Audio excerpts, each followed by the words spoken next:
Hi friends, welcome to KVM's World.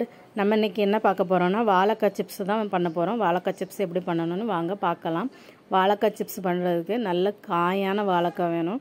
கொஞ்சம் கூட அந்த பழுக்கிற ஸ்டேஜ் இருக்க கூடாது. நல்ல காயா இருக்கணும். நல்ல காயா இருந்தா தான் அந்த சிப்ஸ் வந்து நல்ல கிறிஸ்பியா முறுமுறுன்னு வரும். அப்படி இல்லனா ஒரு மாதிரி வதக்குன்னு இருக்கும். அதனால நல்ல காயான வாழைக்காவை பார்த்து நல்லா வாங்கிக்கங்க.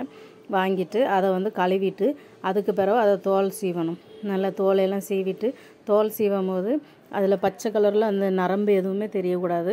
நரம்பெல்லாம் தெரியாமல் நல்லா வெள்ளை வெள்ளைன்னு நல்லா அது தோலையெல்லாம் சீவி எடுக்கணும். தோலையெல்லாம் சீவிட்டு அதுக்கு பிறகு அந்த தோல் நம்ம அந்த பச்சை நரம்பு தெரிஞ்சிச்சுன்னா அது ஒரு மாதிரி அது மட்டும் வேகாது. அப்போது நல்லா இருக்காது, கிறிஸ்பியாக இருக்காது. அதனால் கொஞ்சம் நல்ல வெள்ளை கலராக ஃபுல்லாக நம்ம அந்த பச்சை நரம்பு எதுவுமே தெரியாமல் சீவிடணும். இங்கே பாருங்கள், நான் நல்லா வெள்ளையாக சீவி வச்சுருக்கேன். அதுக்கு சைடில் வச்சுருவோம். அதுக்கு பிறகு ஒரு பவுலில் 2 ஸ்பூன் உப்பு போட்டிருக்கேன். 2 ஸ்பூன் உப்பு போட்டு கொஞ்சமாக தண்ணி ஊற்றி அதை ஸ்பூன் வச்சு நல்லா அந்த உப்பை கரைக்கணும்.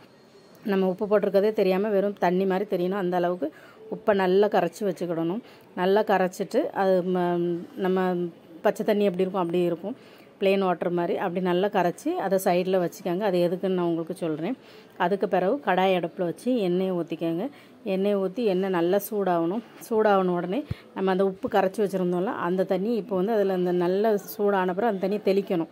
அந்த தண்ணியை தெளிச்சிட்டு அப்போ தான் நம்ம அந்த சிப்ஸில் வந்து உப்பு பிடிக்கும். நம்ம பிறகு உப்பு போட்டோன்னா அது கோந்து போயிடும் சிப்ஸு. எப்போவுமே அந்த மொறுன்னு இருக்காது. அதனால் நம்ம இப்போவுமே உப்பு போட்டுட்டு அதுக்கு பிறகு எண்ணெய் நல்லா சூடாக இருக்குமோ அது எண்ணெய் தெறிக்கும் அந்த நம்ம தண்ணி தெளித்த உடனே. அப்போது அந்த டைமில் நம்ம வாழைக்காவை ஒன்றா சீவி உள்ளே போடணும். அந்த சூடாக இருக்க எண்ணெயிலே வாழைக்காவை நம்ம சீவி போட்டுறணும். எண்ணெய் நல்லா சூடாக இருக்கும், அதனால் கவனமாக இருக்கணும். பிளேடும் நல்லா ஷார்ப்பாக இருக்கும். கவனமாக சீவி போட்டுட்டு ஒரு நேரம் ஒரு வாழைக்காய் போட்டால் கரெக்டாக இருக்குது. அவ்வளோ எண்ணெயில் ஒரு நேரம் ஒரு வாழைக்காவை போட்டு நல்லா சீவிட்டு அதுக்கு பிறகு அதை கிண்டி விடணும். நல்லா கோல்டன் ப்ரௌன் கலர் ஆகிட்டுனா நமக்குள்ளே சிப்ஸ் ரெடி.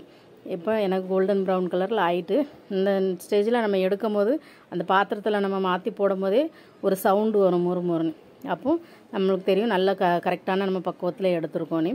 அதை எடுத்து தனியாக பவுலில் மாற்றிட்டு மீதி இருக்க வாழைக்காவையும் ஒன்றா போட்டு சீவி மொத்தமாக பொரித்து எடுத்து ஒரு பவுலில் மிக்ஸ் பண்ணி வச்சுக்கிடணும் மொத்தமாக. அதுக்கு பிறகு அதில் இப்போ நான் 2வது நேரம் நான் உங்களுக்கு காட்டுறேன்.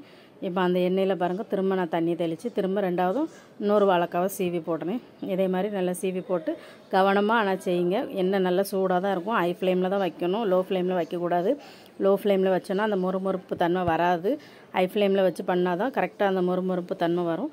அதனால் ஹை ஃப்ளேம்லேயே வச்சுக்கோங்க. இப்போ எல்லாம் பொரிச்சதை ஒரு பவுலில் போட்டு மிளகுத்தூள் போடணும். நான் ஒரு 3 ஸ்பூன் மிளகுத்தூள் போட்டிருக்கேன். மிளகுத்தூள் போட்டு நல்லா அதை நம்ம கையை வச்சு குலுக்கி விடணும். அப்போ எல்லா சிப்ஸ்லேயுமே அந்த மிளகுத்தூள் வந்து மிக்ஸ் ஆயிரும். அதுக்கு பிறகு சாப்பிட்டா ரொம்ப டேஸ்டியாக இருக்கும். உங்களுக்கு வேணால் வத்தல் தூளும் போடலாம். நான் மிளகுத்தூள் மட்டும்தான் போட்டிருக்கேன். மிளகுத்தூள் போட்டு கொடுத்தா சின்ன பிள்ளைங்க பெரிய ஆட்கள் எல்லாருமே நல்லா சாப்பிடுவாங்க. இதை ஒரு ஏர்டைட் கண்டெய்னரில் நீங்கள் போட்டு வச்சிங்கன்னா எப்போவுமே அந்த முறுமுறுப்பாகவே இருக்கும். எப்போ தேவைப்பட்டாலும் நீங்கள் எடுத்து சாப்பிடலாம். வாங்க, சிப்ஸ் இது ரெடி, சாப்பிடலாம்.